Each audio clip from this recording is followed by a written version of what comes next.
Está chegando uma nova voz de fé e propósito.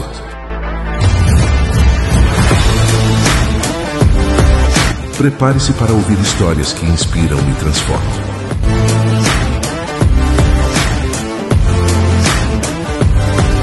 Está no ar, IDCast.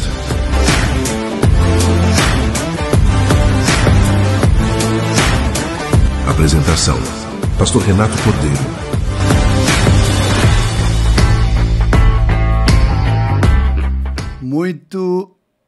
Muito boa noite para quem está nos acompanhando à noite, boa tarde para quem está à tarde e bom dia para quem está nos acompanhando pela manhã. Está entrando no ar o primeiro episódio do podcast IDCast. Quem fala com vocês é o pastor Renato Cordeiro e temos a alegria imensa, maravilhosa de iniciar esse projeto aqui junto com o nosso amigo Aládio, aqui em Curitiba, para todo o Brasil, para todo mundo. Vamos em frente e vamos aí aos nossos apoiadores. Food Truck do Cris, cachorro quente, x-salada simples, lanches artesanais, pão de alho, batatas fritas, milkshake e muito mais. Atendimento de quinta a domingo das 7 às 11h30 da noite. E na sexta e sábado, o atendimento até aos 50 minutos da madrugada. Taxa de entrega grátis até 3 quilômetros. Atendemos pelo iFood, peça seu lanche. Rua Eunice Bettini Bartosek, número 901, em frente ao material de construção Itiberê. Fone 996903-186. Você sabia que aprender é a chave para a inclusão e a comunicação verdadeira? No CEPOL, Centro de Ensino de Português e Libras, nós acreditamos no poder da linguagem para aproximar pessoas e transformar realidades. Oferecemos cursos in company, palestras e treinamentos voltados para a formação, capacitação de profissionais e instituições. Realizamos serviços de tradução e interpretação com excelência, promovendo acessibilidade e inclusão em todos os ambientes. Siga-nos no Instagram, @CEPOL Centro de Ensino, e descubra como o conhecimento pode conectar mundos. CEPOL, Centro de Ensino de Português e Libras. Comunicar é incluir. Incluir é transformar. Há histórias que nascem das lágrimas, mas florescem pela fé. Este livro revela que o fracasso não é o fim, é o ponto de partida para quem decide confiar em Deus. Neste livro, Jaqueline Cordeiro nos conduz por lembranças, feridas e recomeços. Uma jornada intensa, humana e profundamente espiritual, mostrando que até das dores mais profundas, Deus escreve vitórias eternas. A vitória sobre o fracasso, porque só Deus pode transformar derrotas em testemunhos. Estamos aqui novamente com o seu podcast IDCast e esse é o primeiro episódio. Você está tendo o prazer de assistir este primeiro episódio e nós estávamos orando, pedindo a Deus que Deus nos orientasse a respeito da primeira pessoa que deveria ser o nosso primeiro participante, o nosso primeiro entrevistado, e começamos a ver alguns nomes e Deus começou a nos trazer à nossa mente alguns nomes. E eu estou aqui com o nosso convidado de honra, abrindo, como diriam os antigos, com chave de ouro mesmo, com tapete vermelho, né? O nosso primeiro episódio do podcast IDCast. Eu estou aqui juntamente com o nosso querido pastor Marco Arriens. Ele já está conosco. É uma alegria imensa, eu que já o conheço há tantos anos, tenho acompanhado, mesmo que de longe e às vezes de perto, o seu ministério, o seu trabalho, enquanto o ministério tanto pastoral quanto no trabalho que ele tem feito, não só no Brasil, mas no mundo, com o ministério e o trabalho com Libras. Pastor Marco, eu quero que você primeiro traga o seu cumprimento, os seus cumprimentos, nesse primeiro momento. Seja bem-vindo ao IDCast. Shalom a todos os amados que estão nos ouvindo e já esse shalom já pega manhã, tarde e noite. Verdade. Para todo mundo. Muito obrigado, Renato, pastor Renato, pelo convite, pelo privilégio de abrir esse novo projeto na sua vida, que eu sei que há de ser uma bênção na vida de muitas pessoas, em áreas diferentes, em pontos que talvez outros podcasts não estão tocando, né? Temas que não estão sendo Obrigado. falados. Quero agradecer o irmão Aládio, quero agradecer também os seus patrocinadores que entraram nesse projeto, e estou à disposição do Senhor para ser bênção aqui na sua audiência, nos primeiros irmãos que estão participando desse projeto conosco. Antes de iniciarmos a nossa conversa, eu quero apresentar aqui a nossa caneca. A caneca oficial do IDCast. O pastor Marco, já mostrei para ele. Ele achou muito bonita, né, pastor Marco? Gostei. Gostei do logotipo, achei incrível, gostei demais. E essa E caneca... eu trabalho nessa área também. Essa caneca aqui, ela tem o objetivo não só de enfeitar aqui o nosso estúdio, mas também de nos apoiar financeiramente. Essa caneca, quando você oferecer uma oferta de amor, você pode fazer contato com a gente no 41996023777, que está aparecendo aí embaixo. Você vai conversar com a gente, pedir uma caneca dessa para você e você vai abençoar o nosso ministério. Mas, pastor Marco, é um prazer, mais uma vez, tê-lo aqui conosco, mesmo que online. O pastor, nesse momento, mora em Porto Alegre? Exatamente, Porto Alegre, Rio Grande do Sul. Exatamente. E me diga uma coisa, pastor Marco, como é que está aí a família, como é que está o nosso querido estado do Rio Grande do Sul? Olha, a família está bem, graças a Deus, está todo mundo bem na minha família. O Rio Grande do Sul está naquela luta, né, Renato? Que você sabe, a luta brasileira, principalmente o pessoal do agronegócio, está uma luta bem complexa aqui. A gente tem orado e tem clamado ao Senhor, mas estamos bem, graças a Deus. O pior já passou, que foi aquela inundação. Os gaúchos sobreviveram e eu acho que sobreviverão a outras intempéries que possam vir também. Verdade, pastor Marco. Pastor Marco, me diga uma coisa, você é nascido em Porto Alegre? No Rio Grande do Sul mesmo? Eu sou nascido em Santa Rosa. Vim de Santa Rosa com 11 anos, daí vim para Ijuí, que é uma cidade próxima, e de Ijuí, já aos 19 anos, eu fui para Curitiba fazer o seminário, Faculdade Teológica, hoje Fabapar. Você já era criado num berço cristão evangélico ou você conheceu a Cristo depois?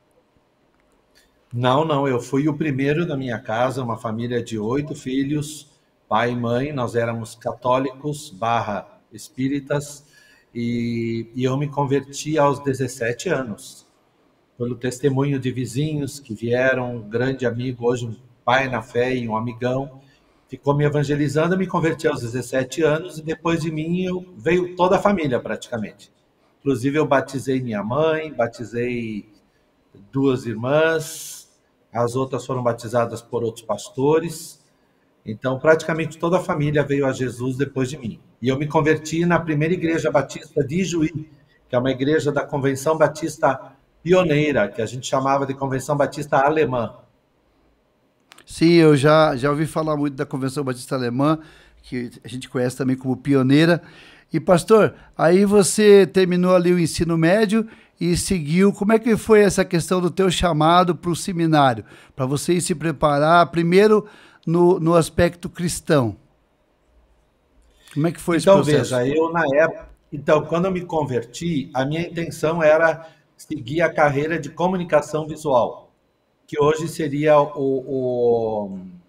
já me vem o nome da profissão, mas seria trabalhar com artes gráficas e design, tá? Eu ia fazer, e eu tentei 2 vezes o vestibular muito fácil de entrar, muito fácil na época. Eu estudei pra caramba, fui em Santa Maria, uma cidade próxima, e não passei as 2 vezes. E já vinha uma luta interna comigo de um chamado para fazer alguma coisa maior no reino. Eu sempre pensei que eu seria missionário, talvez na África ou na França, porque minha família é de origem francesa. Então, tinha muito forte isso dentro de mim. Tentei o vestibular, não deu certo, e aí eu entendi que Deus não me queria nessa profissão. Daí, busquei seminários. Primeiro, tentei o Palavra da Vida. Passei, acho que um mês em São Paulo no Palavra da Vida. Não gostei do sistema na época. E aí, alguém me falou do Seminário Batista em Curitiba. E quando eu cheguei, aí fui, senti a direção de Deus, e assim foi. Em 1983, eu entrei na faculdade, hoje Faculdade Batista do Paraná. Muito bem, glória a Deus por isso. E, pastor, você falou que tem uma parte da família que é francesa, ou de origem francesa. Você sabe que um dos grandes pensadores do espiritismo, Allan Kardec, se não me falha a memória, foi francês. Isso aí, de certa forma, o fato, quando você falou para mim que a tua família era católica e ao mesmo tempo alguns com uma tendência espírita, o fato de vocês serem franceses, de família francesa e tal, isso, de certa forma, contribuiu para que chegasse a ter esse contato com o espiritismo, ou isso não tem nada a ver? Não, foi por herança paterna mesmo, sabe? Meu pai é que tinha essa orientação mais espírita do que católica, e daí nós acabamos entrando, que a minha mãe sempre foi muito católica, muito católica. O meu pai já era mais espírita, então acho que não foi tanto por questão francesa, mas foi por questão de paterna mesmo, que nós tomamos essa. Muito bem. E me diga uma coisa, pastor Marco, aí você veio para Curitiba, para a Faculdade Teológica Batista, na época chamada de Seminário Teológico Batista do Paraná. Já de cara você entendeu que você devia trabalhar com os surdos? Como é que foi esse processo? Como é que foi aqueles 4 anos de seminário? Você deveria ser interno, né? Porque ali tinha aquela possibilidade de ser alunos de fora, ficavam internos. Como é que foi esse processo? Fui direto para o internato. Cheguei assim, com uma proposta no meu coração de fazer um ano para ver o que eu achava. Se dentro de um ano eu não tivesse as convicções, eu deixaria e voltaria a tentar a profissão de comunicação visual. Mas quando eu cheguei no seminário, paralelo a isso, eu preenchia uma bolsa de estudos do Rotary para a França, para ir para a Sorbonne, em Paris. E eu estava preenchendo essa vaga e eu estava assim, bom, se for de Deus, eu vou para a Sorbonne estudar alguma coisa que não seja teologia, né? Ou eu continuo aqui no seminário. Então, eu nunca tinha intenção de trabalhar com surdos, porque surdo na família eu tinha uma tia distante, que já faleceu e eu não tinha muito contato com ela, uma prima distante, mas daí, chegando no seminário, eu queria fazer um estágio diferenciado no mês de julho. E surgiu a proposta de uma missionária que apareceu na época convidando. E eu disse, poxa, eu acho que vamos ver como é que é, né? E chegando lá, fazendo esse estágio sem saber Libras, na época nem se chamava Libras, eu senti assim, que ministério diferente, porque eu sabia que Deus ia me chamar para algo novo. Não seria um pastoreio óbvio. Eu sempre pensei, acho que um dia eu vou ser pastor na África, ou vou ser pastor na França, ou vou ser pastor entre drogaditos e pessoas excluídas. Eu tinha essas 3 opções no meu coração. Agora, surdos nunca, entende? Nunca havia. Naquela época, se hoje surdo ainda sofre preconceito, calcula 1983. Né? Eu era um ser verde dentro daquele universo do seminário, sabe?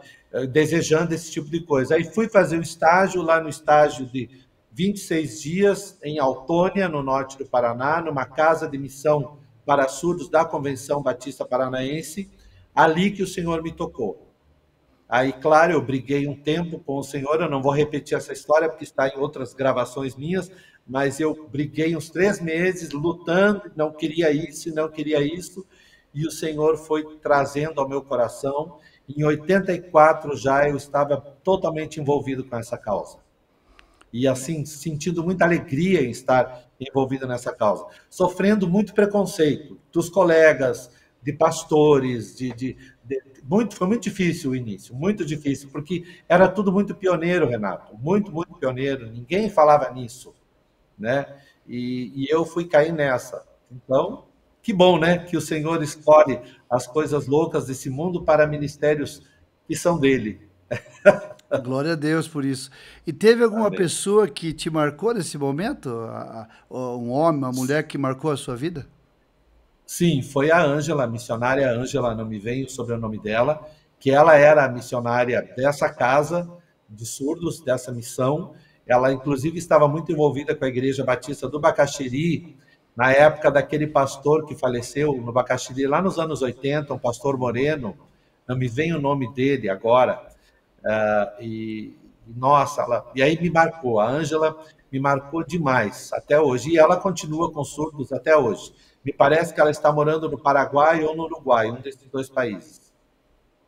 Mas que bênção, pastor. A maneira como Deus trabalhou, e a gente sabe que todo trabalho com pessoas que a gente reconhece como pessoas, digamos, entre aspas, diferentes, né? Vamos dizer assim, não são diferentes, mas são reconhecidas às vezes pela sociedade como diferentes, deve ser difícil. E você foi um dos pioneiros. Eu me lembro que em 86 eu entrei no seminário do Sul, fiz lá 2 anos e depois vim para Curitiba. E acho que você já tinha terminado praticamente o teu curso teológico, mas a gente já ouvia falar do teu pioneirismo, do teu trabalho maravilhoso que você fazia. No caso, pastor, quando você terminou o curso de teologia, depois desses 4 anos, você já estava engajado em alguma igreja, envolvido em alguma igreja, especificamente com o Ministério de Surdos, criando o Ministério de Surdos? Como é que foi esse projeto todo? Eu fiquei muito tempo, nesses 4 anos de seminário, eu fiquei tentando capacitar seminaristas em língua de sinais, primeiro. Então, eu dava curso gratuito, tinha turmas enormes, acho que eles nem sabiam por que eles estavam fazendo, mas eles estavam fazendo o curso. Então, eu fiquei tentando capacitar seminaristas em horas extras que dava, e eu estava envolvido com, às vezes eu ia na Batista do Bacaxiri, às vezes eu ia na Jardim Esmeralda, mas não necessariamente fazendo um ministério de surdos dentro das igrejas, porque eu não tinha certeza se quando eu me formasse, eu receberia um convite oficial como pastor de surdos para poder dar continuidade. Então, eu não queria levantar a expectativa dos surdos dentro de uma igreja, mas me tornei sócio da Associação de Surdos do Paraná, de Curitiba, primeiro ouvinte sócio, todo mundo era surdo, então eu me envolvi muito, muito, muito, inclusive socialmente com eles. E aí, quando eu me formei em 86, quando você chegou, eu estava namorando a filha do pastor Michael Watson, não sei se você lembra, que era um professor de grego, e eu ganhei nessa época uma bolsa para ir estudar em Bristol, para fazer uma pós-graduação em grego, porque eu fiz a minha especialização em grego e hebraico, né? A escolha por teologia exegética. E eu ganhei essa bolsa. Então, para mim, essa tinha sido a resposta do Senhor. Eu fui para a Inglaterra, conheci o seminário em meados de 86, e eu voltaria em 87 para lá. A única coisa que eles não pagariam era a passagem aérea. Então, eu achei por bem voltar para o Rio Grande do Sul em 87, trabalhar na agência de propaganda da minha família, que eu trabalhei muitos anos, para juntar o dinheiro e pagar a passagem. Mas quando eu voltei para o Rio Grande do Sul, eu não senti mais que era de Deus eu ir para a Inglaterra. E aí eu abri mão dessa bolsa, e aí recebi um convite por telefone de uma pessoa da Adonep. Olha que loucura, Adonep Curitiba, capítulo Capanema. Eu nunca ouvi falar, porque eu era batista muito tradicional. E a Adonep é mais pentecostal. É a Associação dos Homens de Negócio do Evangelho Pleno, né? Para quem está nos assistindo. Exatamente. Ministério lindo, ministério maravilhoso. E a pessoa descobriu o meu número no Rio Grande do Sul, na casa dos meus pais, ligou para mim, ela tinha uma filha surda, que eu conheci quando eu fazia seminário, e ela disse, o Senhor falou comigo que é para você voltar para Curitiba e a Adonep vai sustentar você. Glória a Deus. É uma coisa incrível, assim, uma coisa... Aí eu entrei em crise, porque aí eu estava muito bem, na primeira igreja batista de Juí, atuando como professor e diretor da escola bíblica, pregando, fazendo visita hospitalar, discipulado, aquela coisa toda. Não tinha sido ordenado pastor e estava muito bem na minha vida profissional. Ganhei até um estágio com Washington Oliveto, que era um dos maiores publicitários do Brasil, que faleceu, para estudar na DPZ, para fazer um curso na DPZ, que ele tinha DPZ na época, que depois virou Washington Brasil. E eu estava com o estágio, com tudo, e Deus disse, não, eu quero você de volta. Aí, de novo, eu entrei numa luta, numa crise,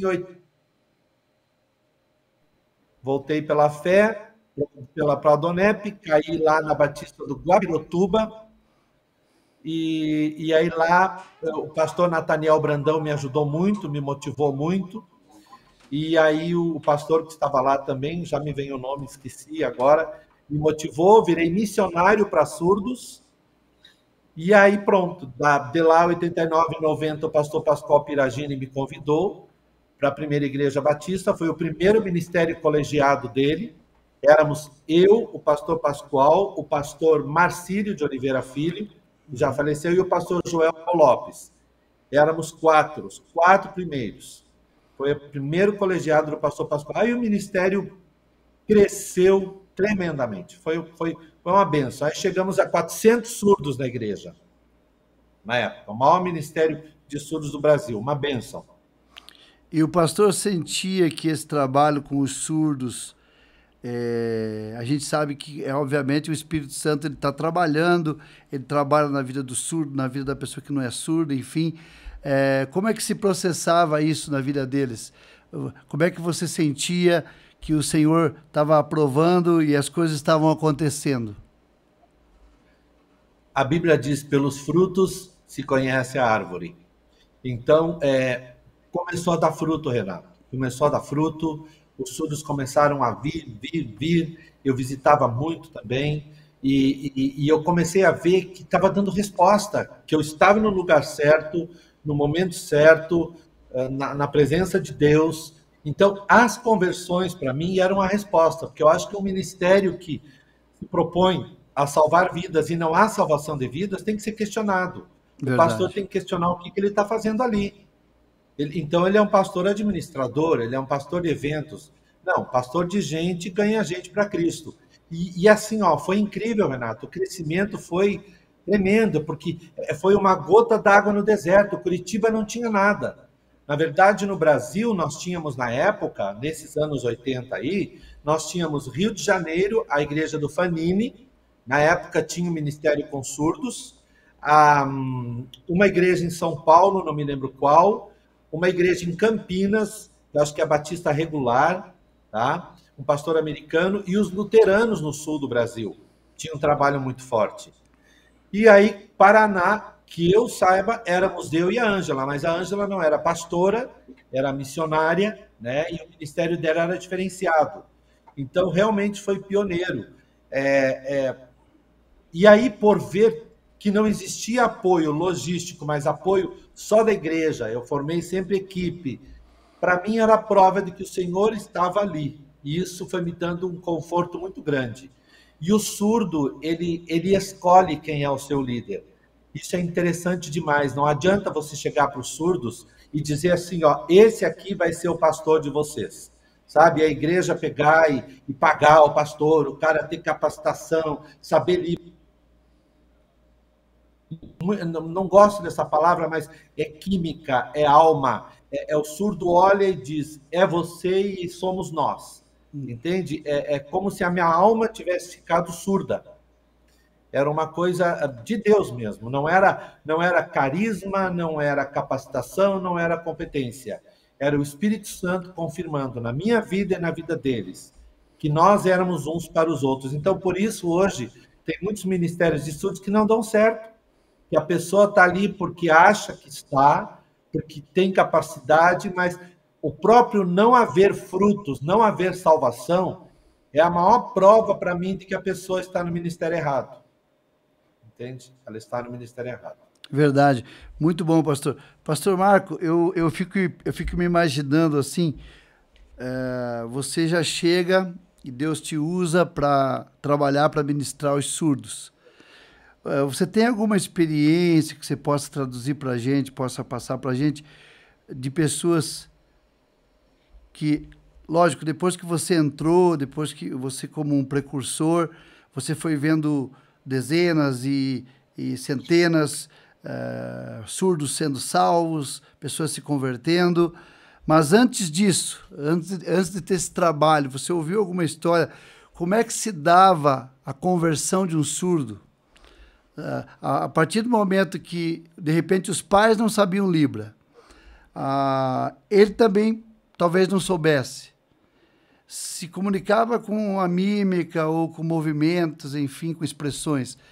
Você tem alguma experiência você conheceu pessoas, ou dos seus estudos você encontrou pessoas que se converteram antes mesmo de ter todo esse desencadear da Libras e etc? Com certeza, Renato. Eu imagino o sofrimento para eles também. Com certeza. A minha maior experiência, quem me abraçou, eu devo muito a uma senhora que já faleceu, Dona Érica Maestre. Inclusive, ela se converteu lá na PIB, eu batizei ela. Ela era presidente da APAS em Curitiba, Associação de Pais e Amigos de Surdos. Essa escola ficava lá no Moçunguê, na época que o Moçunguê não era o que é hoje, e a APAS em Curitiba, nessa época, início dos anos 80, 86 a 89, a APAS era a escola do depósito dos surdos que não deram certo. Porque a melhor escola de surdos de Curitiba era a EFETA, que fica aí no bairro Água Verde. E essa EFETA, ela só oralizava, ela não usava língua de sinais, era proibido. E aí eu fui cair na APAS, porque lá aceitavam a língua gestual, né, digamos assim. E eu fui parar como voluntário para dar aula de religião. Eu me ofereci, a dona Érica, na época, era muito católica, e ela aceitou, tal era a necessidade. Então, a minha chegada lá na Paz foi assim, ó, chegou um ET, chegou um ser humano de um outro planeta que a gente nunca viu, porque ouvinte na época, Renato, era como tirar, intérprete na época, era como tirar na loteria, entende? E de repente me aparece um jovem cheio de vitalidade, formado em teologia, querendo dar aula de religião de graça. E ela abriu as portas para mim. E só que eu não fiz curso nenhum de formação como ensinar da Bíblia para surdos. Eu fui sabendo que eu sabia de língua de sinais, entende? Mas eu não sabia metodologia, estratégia. Tudo o Senhor foi me dando. Tudo o Senhor foi me dando. Mesmo nessa casa de missão, eu não aprendi as estratégias de evangelizar um surdo. E aí eu comecei do começo, Renato, que é começar do Gênesis. E eu cheguei para aquela turminha lá, que acho que equivalia a terceira ou quarta série primária, uns surdos de uma faixa etária de 15 a 18 anos, e quando eu comecei a mover minhas mãos, eles ficaram encantados, os professores todos usavam língua de sinais, só que na época era comunicação total, que a gente chamava, não era bilinguismo, porque a gente misturava português com língua de sinais na época, hoje não, hoje a gente separa as duas coisas. E eu comecei do começo. E aí eu comecei a me emocionar porque eu contei as primeiras histórias e eu pedia para eles contarem ali na frente o que eu tinha dito. E eles iam lá na frente e repetiam a história. E aí eu comecei a descobrir que das minhas mãos saía a palavra viva, saía a palavra de salvação. E eu tinha aprendido minha vida toda que a salvação vem pelo ouvir. Entende, Renato? Vem pelo ouvir. E daqui um pouco, aquelas pessoas estavam sendo salvas pelo ver. Então, começou a romper um paradigma na minha cabeça e eu comecei a chorar e dizer, Jesus, não é possível que eu falo de salvação aqui e eles te aceitam e o Espírito se move através das mãos. Amém. Sabe? Mas foi tremendo. Então, a Paz, essa escola, foi o lugar onde foi esse nascedouro de como levar o evangelho aos surdos. Eu aprendi com eles, eles aprenderam comigo. E dali eles começaram a perguntar, onde é a sua igreja? E daí eles começaram a buscar o professor.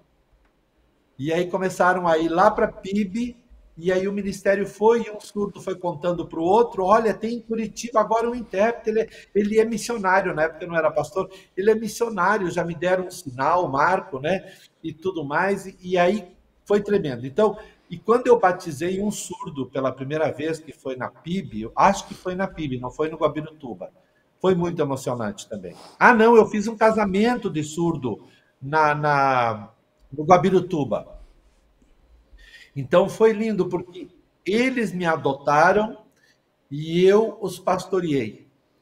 E nessa adoção que eles fizeram de mim, eles foram meus mestres, meus professores, como são até hoje. É maravilhoso, pastor, ouvir e nos emociona, porque a palavra de Deus diz que o evangelho é o poder de Deus e é para todos, né?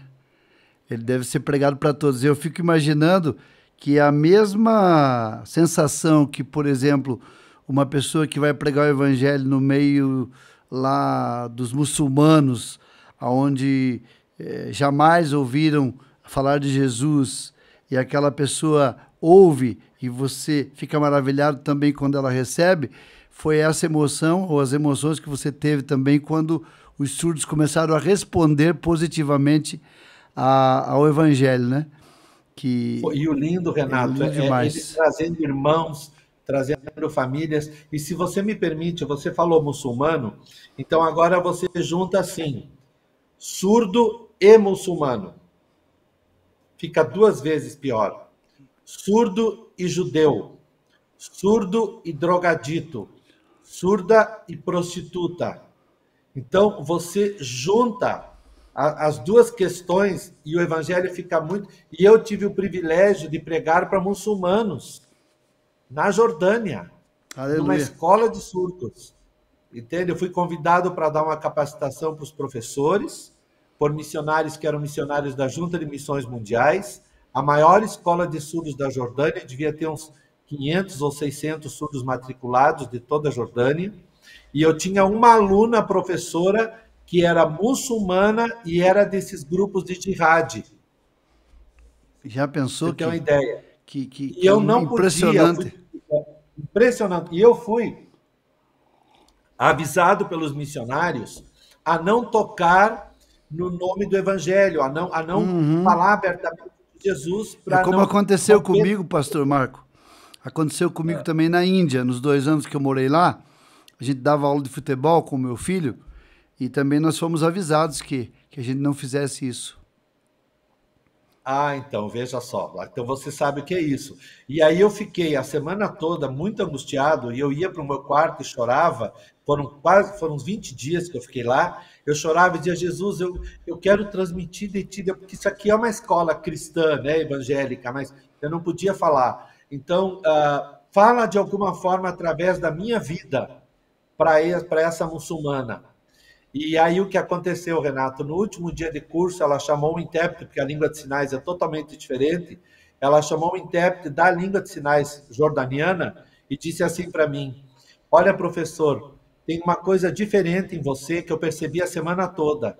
Você tem um brilho e uma alegria e uma paz que eu não tenho. O que é que você tem de diferente? Como eu estava nos meus últimos dias para ir embora, eu disse, é Jesus. E ela disse, através da intérprete dela, eu quero conhecer esse Jesus. E resumo da ópera, Renato, ela aceitou a Jesus. Eu vim embora e recebi a notícia de que ela se tornou cristã. Deus seja louvado Surda por isso. E muçulmana, louvado seja o Senhor. E eu não pude dizer nenhuma palavra. Né? Aproveitando, pastor, que você... na verdade, antes de eu fazer outra pergunta, é através da amizade, do testemunho que você concedeu a ela ou a eles, é que também eles puderam ter essa experiência com Cristo, né? Essa é a grande estratégia. É a grande estratégia para a salvação de surdos. Porque você sabe, pastor, que eu vejo uma coisa assim, que a primeira coisa que eu penso é que se somos pastores, pastor tem que ter cheiro de ovelha, certo? E hoje a gente vê pastores que ficam deslocados das ovelhas, eles saem lá pelos fundos e tal, vêm os assessores e fazem o que tem que fazer, enfim. E há outros também que eles, por exemplo, hoje os imigrantes, nós temos no Brasil hoje uma grande quantidade de imigrantes venezuelano e cubano, e haitiano também. Muitas vezes nós não estamos dispostos a conviver com eles para fazer a diferença no dia a dia, para que eles vejam o que Cristo fez nas nossas vidas e creiam, como diz a palavra de Deus, né? Para que vejam as suas boas obras e creiam que eu sou o Filho de Deus, que eu sou o Salvador.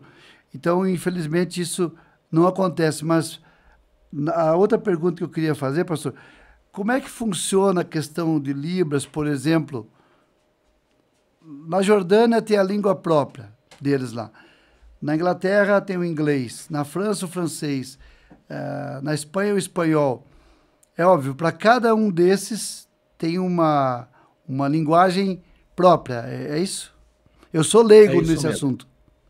Não, completamente diferente. Completamente, são línguas de sinais totalmente diferentes. Eu já fui em vários países e eu decidi realmente não mexer as mãos mais depois de um determinado ponto, porque o equívoco é muito grande. Então, você pode estar dizendo um palavrão, causando uma ofensa, uma polêmica, usando um sinal brasileiro num outro país que significa outra coisa totalmente diferente.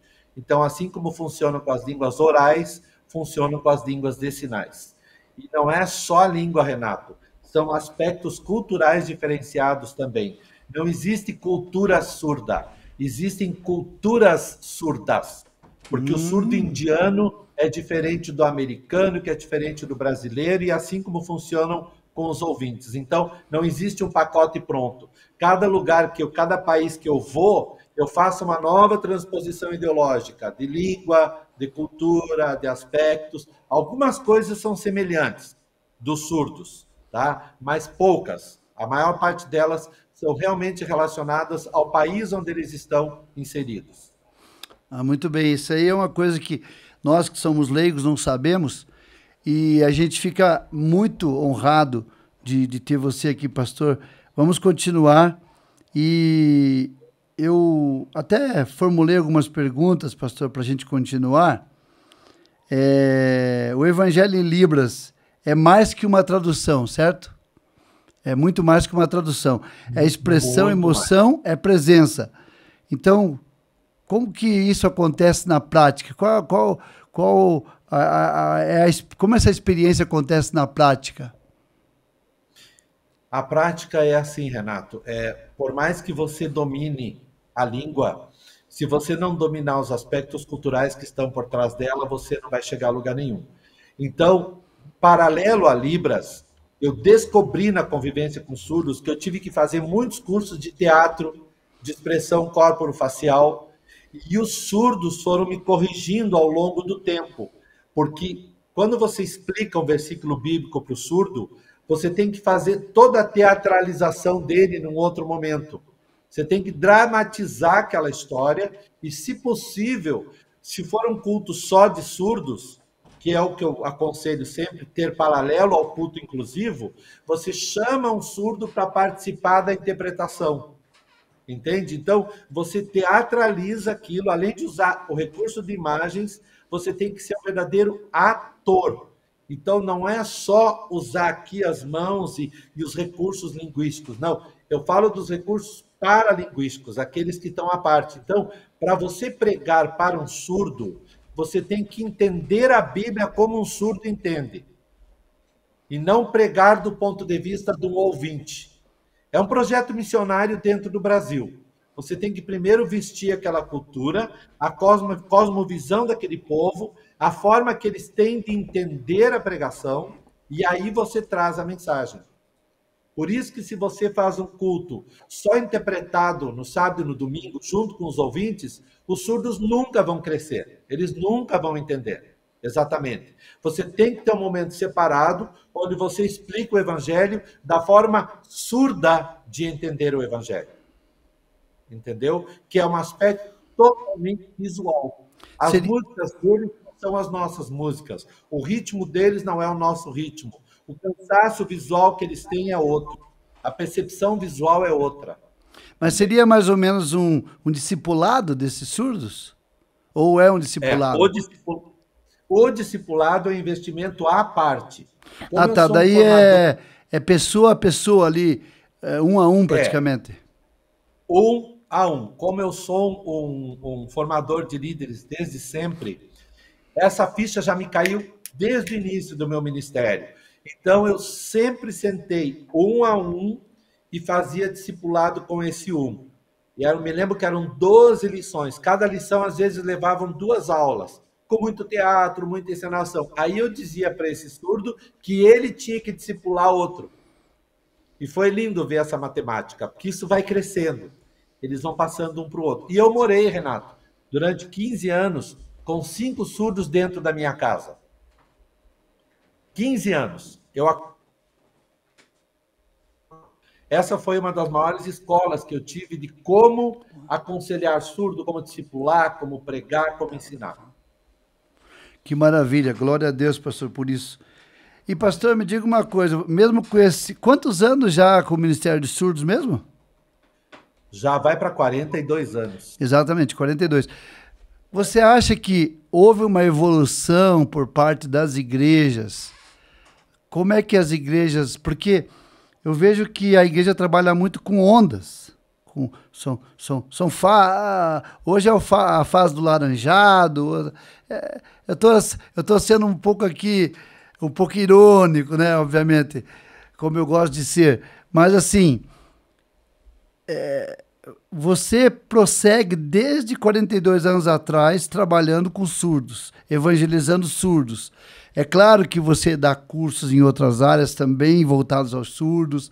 Eu assisti os teus últimos podcasts, ali onde você chegou ao auditório de 500 a 1.000 pessoas na Argentina.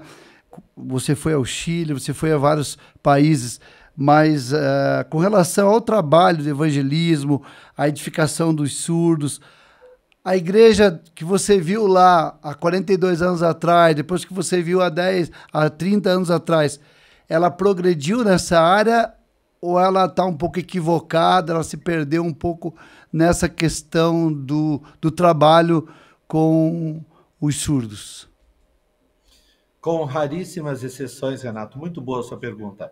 Com raríssimas exceções, lamentavelmente, os surdos foram uma onda. E foi a onda dos anos 80, 90, início dos anos 2000. E por incrível que pareça, Renato, quando a língua de sinais foi reconhecida oficialmente e a profissão intérprete foi reconhecida oficialmente, o ministério nas igrejas começou a cair. Porque daí aqueles que eram vocacionados começaram a se ver como profissionais, começaram a ver que isso dá dinheiro, dá bom dinheiro, né? E os surdos também perderam muito do foco, porque agora não era só a igreja que oferecia para eles o recurso linguístico, mas também a sociedade toda, e os ministérios foram esvaziando e os ministérios foram terminando de ficar apenas por ministério de interpretação de culto, e que eles chamam de ministério de surdos. Então, tem igrejas gigantes hoje, Renato, que tem até intérprete na janelinha e tem 1 ou 2 surdos na igreja. 1 ou 2 surdos há 20 anos na mesma igreja. Entende? Ou seja, os pastores não estão preocupados. Eles estão oferecendo acessibilidade. Mas os 10 milhões de surdos no Brasil que estão precisando de salvação e os 250 milhões no mundo foram abandonados. Eu não tenho outra expressão para dizer para você. Eu recebo telefonemas e pedidos e mensagens a semana inteira. A visão foi perdida, porque surdo dá resultado a médio e longo prazo. Surdo não dá dízimo grande, como muita gente dá. Surdo dá trabalho. Tem que ir na casa visitar, tem que ter cheiro de pastor, cheiro de ovelha. Tem que ter obreiro em tempo parcial ou em tempo integral para o ministério. E aí, é claro, né? Se a gente tem ministérios que dão mais resultado mais rápido, mais marketing e mais ibope, a gente vai atrás desses. Porque trabalhar com surdos é colocar a mão na massa, meu querido. É pegar o cara que está na droga, na prostituição e tudo mais, e ainda é surdo. Entende? Então, é difícil. A igreja perdeu muito, eu creio, da visão da igreja bíblica, né? Da igreja de Atos. Se perdeu muito, muito, muito, muito. Sabe, a igreja ganhou muito aspecto show, ministérios rápidos, pastores coachings, entende? E tudo isso dá resultado, né? Mas eu tenho muito comigo que às vezes enche o céu, a igreja, mas o céu pode estar vazio, entende? Então acho que a gente tem que ir ao céu, né? E não a igreja. Verdade, pastor. E eu imagino que dá um pouco de frustração para você pelo teu empenho, pelo teu preparo, né? E falando um pouquinho do teu preparo, pastor, você passou pelos aqueles 4 anos do seminário, aí você já, desde a época do seminário, já se envolveu ali no ministério e foi se desenvolvendo. Quais foram as outras áreas dentro do trabalho com surdos que o pastor começou a ver que precisava se desenvolver mais, ter mais capacitação? E como isso, como isso aconteceu? Nessa época não tinha muito lugar para se capacitar além da Libras. Aí eu comecei a buscar nos cursos que tinham no INES, no Rio de Janeiro, a primeira escola de surdos do Brasil. Aí começaram a oferecer o que é a sigla INES? É Instituto Nacional de Educação dos Surdos. Foi fundada por Dom Pedro II, no Rio de Janeiro. Aí tudo eu fui pagando do meu bolso e eu fui correndo atrás. Então, quando aparecia no Brasil alguma coisa, eu ia e fazia os cursos. Mas eu comecei a buscar nos Estados Unidos, na França, comecei a buscar fora do Brasil.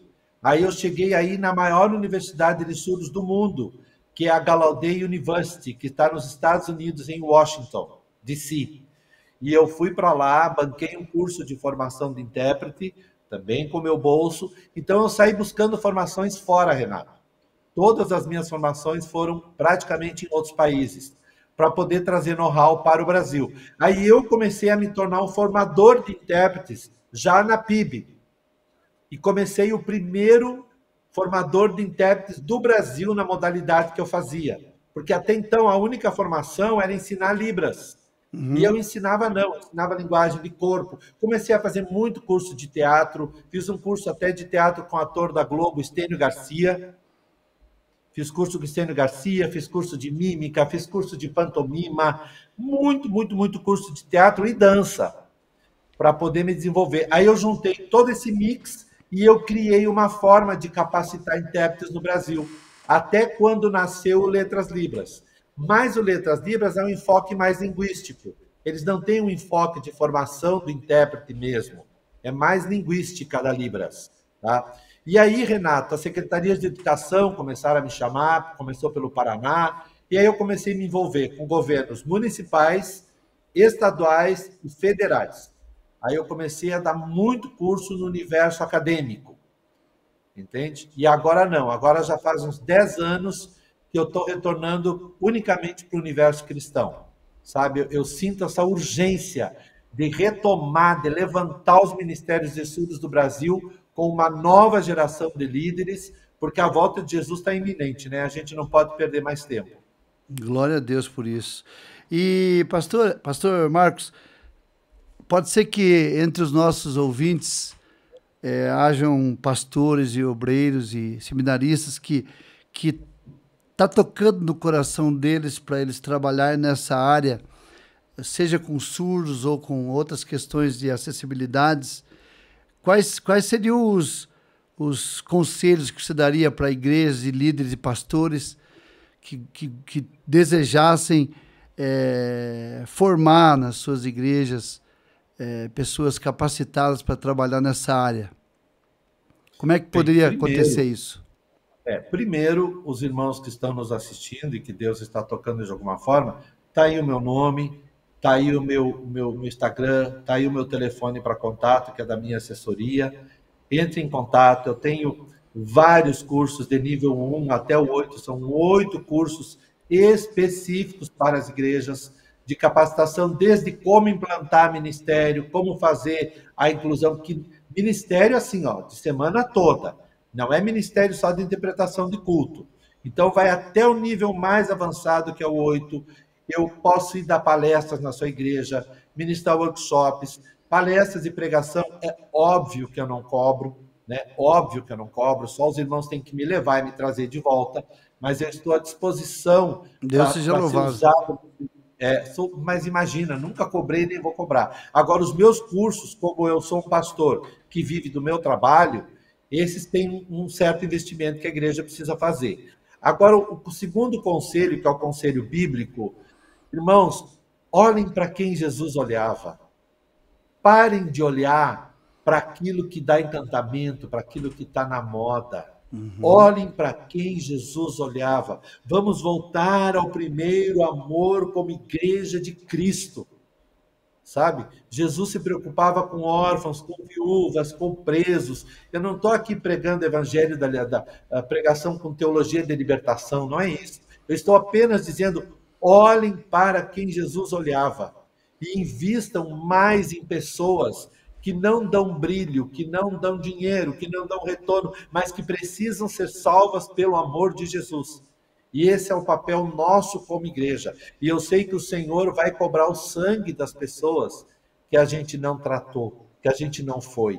Entende? Então, não se iludam, pastores, com a presença simples do intérprete num culto. Isso não vai fazer diferença.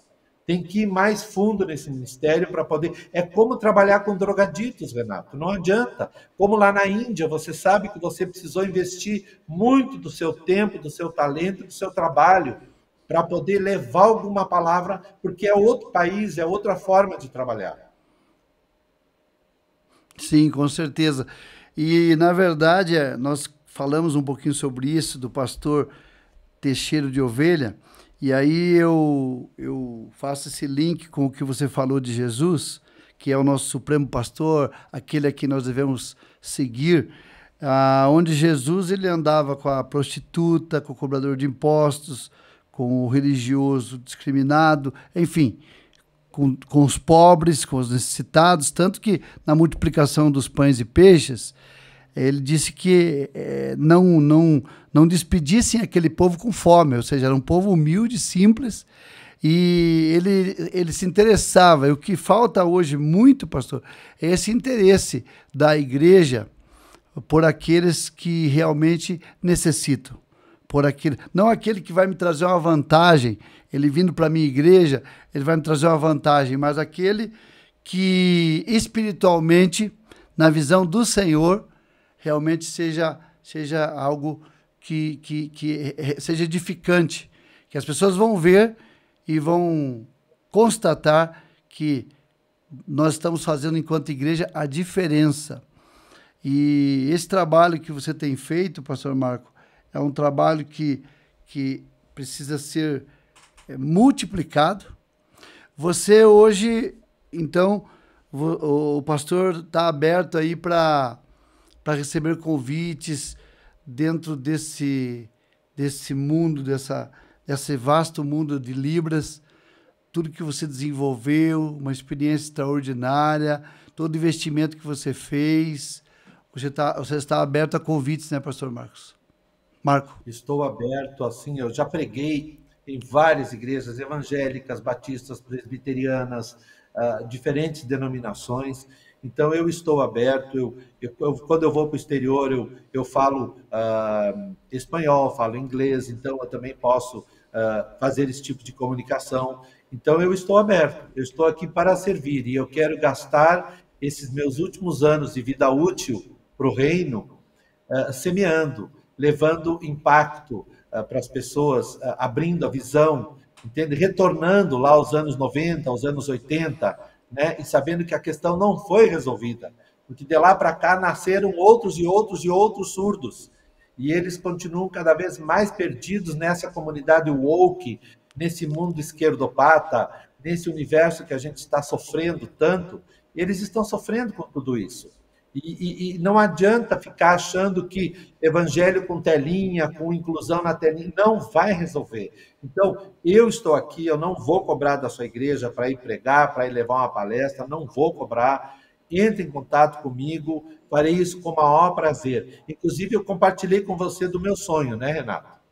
Lembra do sonho que eu compartilhei, que é voltar a Curitiba morar em Curitiba e implantar o Instituto Queirai Hagiai, né? Glória a Deus. Que o nome então, voltar e deixar todo esse legado, uma central de formação de líderes por excelência para o Ministério de Surdos, sejam surdos ou sejam ouvintes.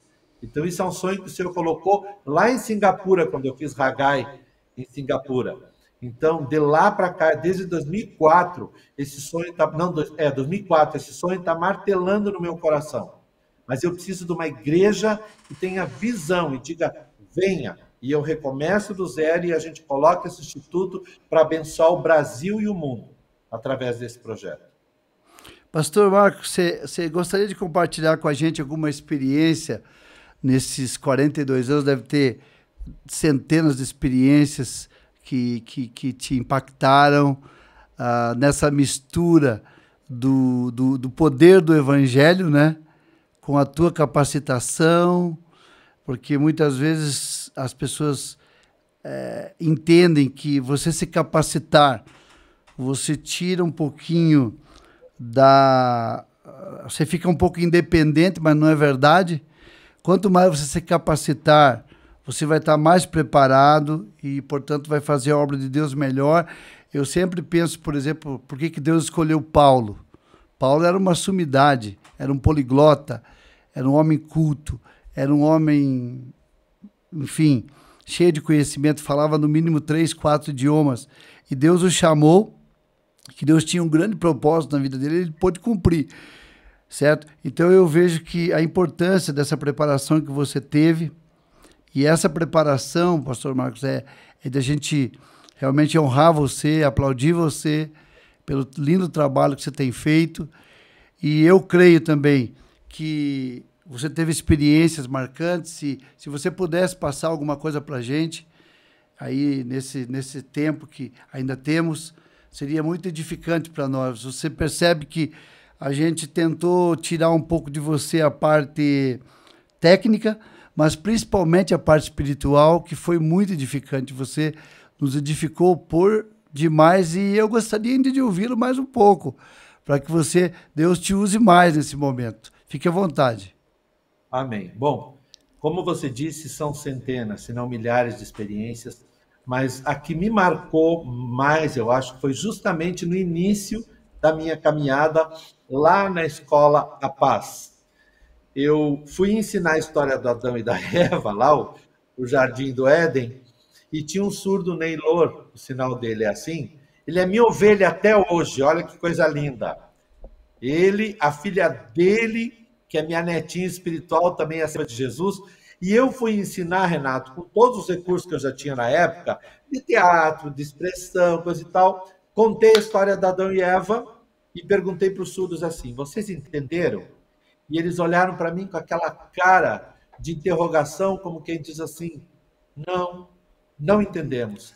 Aí eu disse, eu vou explicar pela segunda vez. Aí expliquei toda a historinha, a costela, a árvore, aquela coisa toda lá. Entenderam?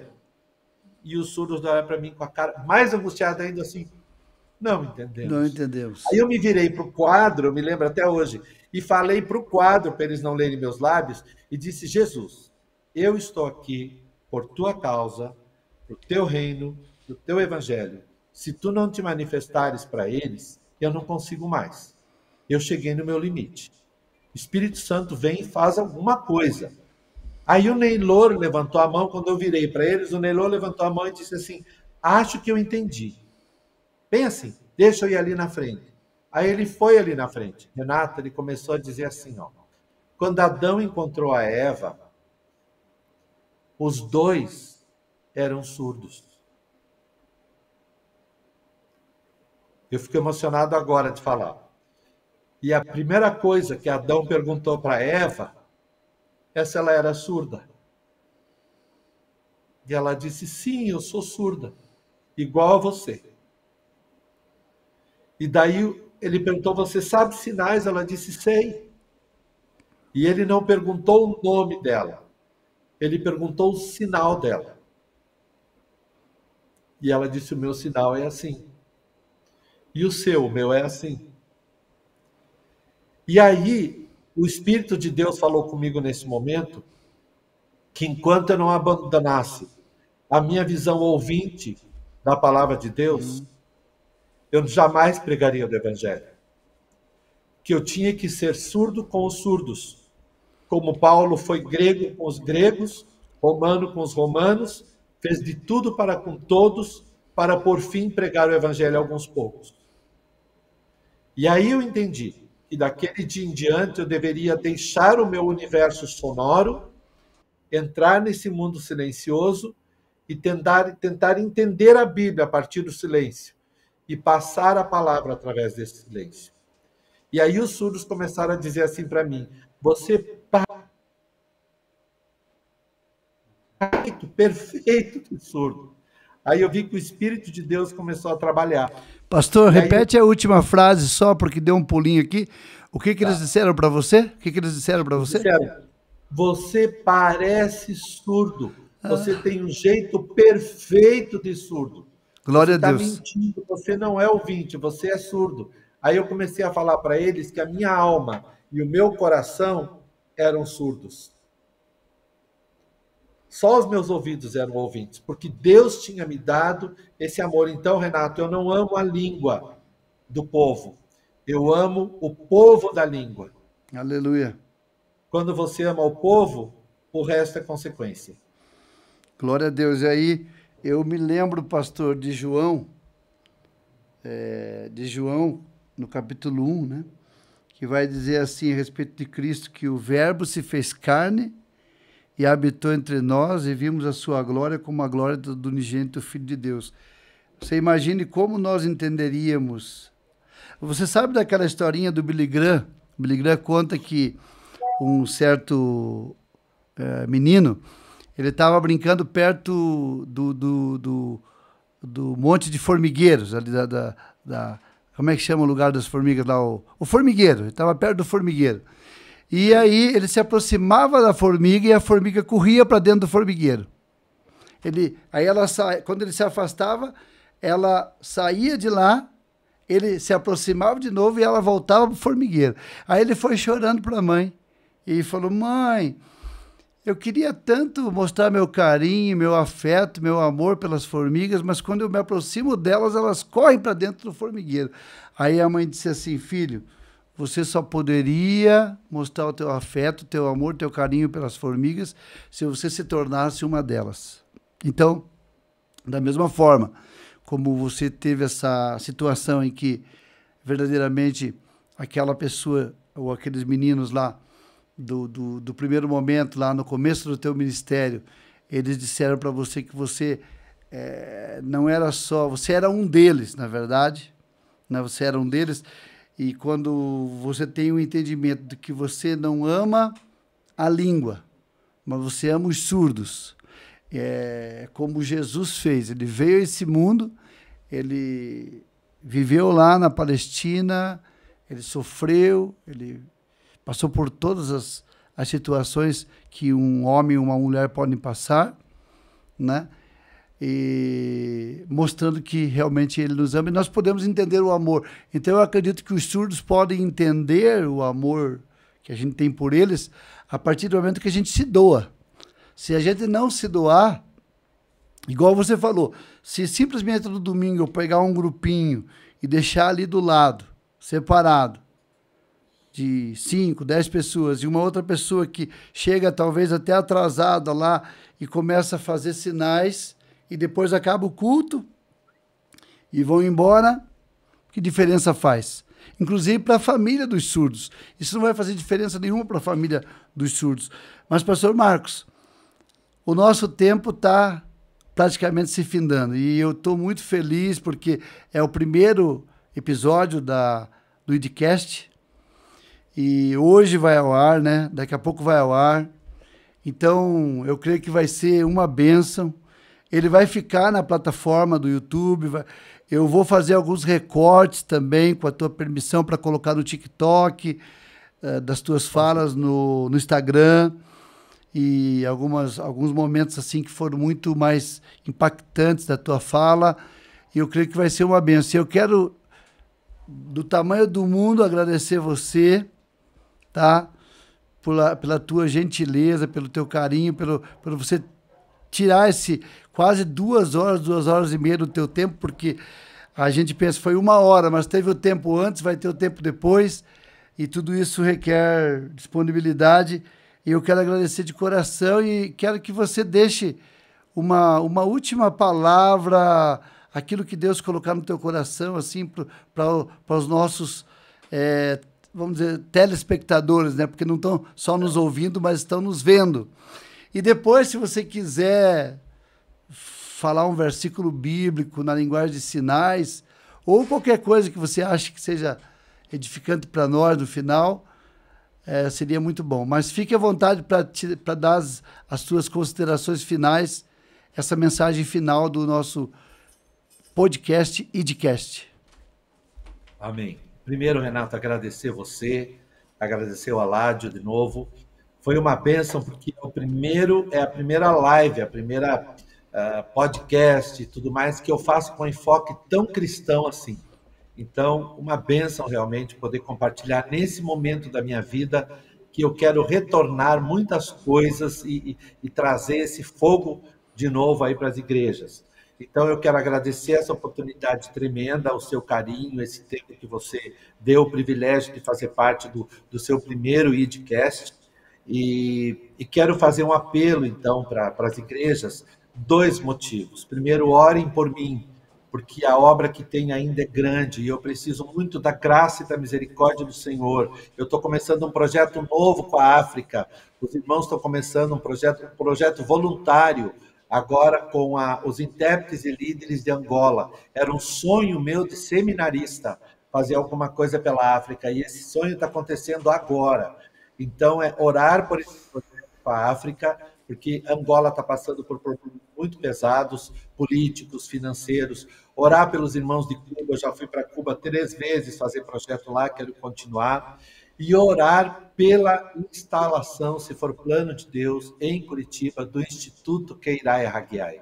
Sabe, que o Senhor abra portas, toque na vida de apoiadores, na vida de pastores. Eu preciso voltar a morar em Curitiba, para estar em tempo integral, como esse ministério deve ser. Vai ser muito bem-vindo.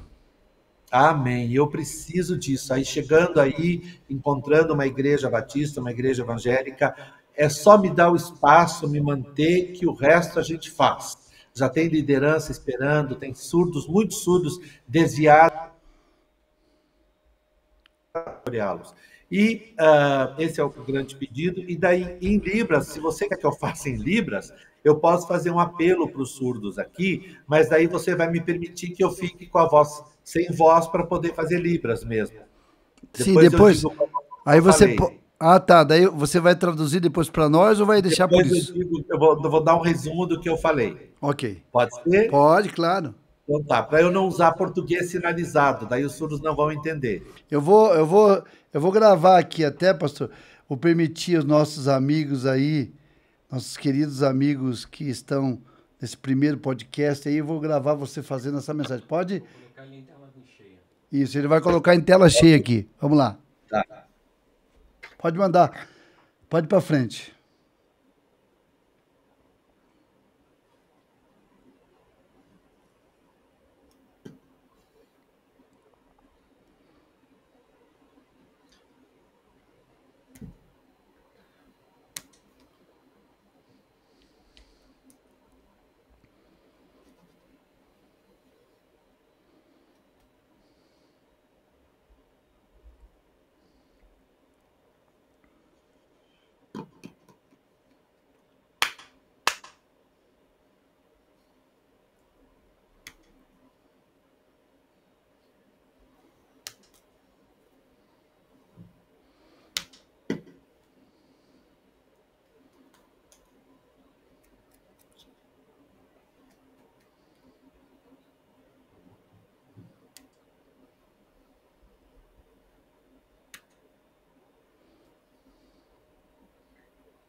Glória a Deus. Amém. Renato, primeiro eu fiz um apelo a que os surdos voltem para Jesus, os surdos que estavam firmes, porque Jesus está perto para voltar, o arrebatamento da igreja vai acontecer, e que eles voltem para Jesus, que eles voltem a se firmar, a buscar o Senhor. E o segundo apelo, eu aproveitei e disse para os surdos de Curitiba: eu quero voltar, eu não abandonei vocês, eu quero voltar a trabalhar para o Instituto Querá-Hagai, orem por mim e Deus vai trabalhar nas nossas vidas. Então, foi esses dois recados que eu falei. Pastor Marcos, gratidão por você estar participando. Deus abençoe você. Você que precisa fazer o contato com o pastor Marcos, está ali, @MarcoAntônioArriens no Instagram. E o telefone da assessoria, 51 99888 9714. Fique à vontade para fazer contato. E obrigado a você que esteve conosco nesse tempo tão gostoso de aprendizado, de inspiração, de bênção de Deus. Obrigado, pastor Marco. Obrigado, Aládio. Obrigado aí ao nosso AC-Vídeo, estúdio do Aládio Camargo. Muito obrigado. Deus abençoe a todos vocês e até o próximo episódio do IDCast. Um abraço. Food Truck do Cris, cachorro quente, x-salada simples, lanches artesanais, pão de alho, batatas fritas, milkshake e muito mais. Atendimento de quinta a domingo das 7 às 11h30 da noite. E na sexta e sábado, atendimento até os 50 minutos da madrugada. Taxa de entrega grátis até 3 km. Atendemos pelo iFood. Peça seu lanche. Rua Eunice Bettine Bartosek, número 901. Em frente ao Material de Construção Itiberê. Fone 996903-186. Você sabia que aprender é a chave para a inclusão e a comunicação verdadeira? No CEPOL, Centro de Ensino de Português e Libras, nós acreditamos no poder da linguagem para aproximar pessoas e transformar realidades. Oferecemos cursos in company, palestras e treinamentos voltados para a formação, capacitação de profissionais e instituições. Realizamos serviços de tradução e interpretação com excelência, promovendo acessibilidade e inclusão em todos os ambientes. Siga-nos no Instagram, @CEPOL Centro de Ensino, e descubra como o conhecimento pode conectar mundos. CEPOL, Centro de Ensino de Português e Libras. Comunicar é incluir. Incluir é transformar. Há histórias que nascem das lágrimas, mas florescem pela fé. Este livro revela que o fracasso não é o fim, é o ponto de partida para quem decide confiar em Deus. Neste livro, Jaqueline Cordeiro nos conduz por lembranças, feridas e recomeços. Uma jornada intensa, humana e profundamente espiritual, mostrando que até das dores mais profundas, Deus escreve vitórias eternas. A vitória sobre o fracasso, porque só Deus pode transformar derrotas em testemunhos.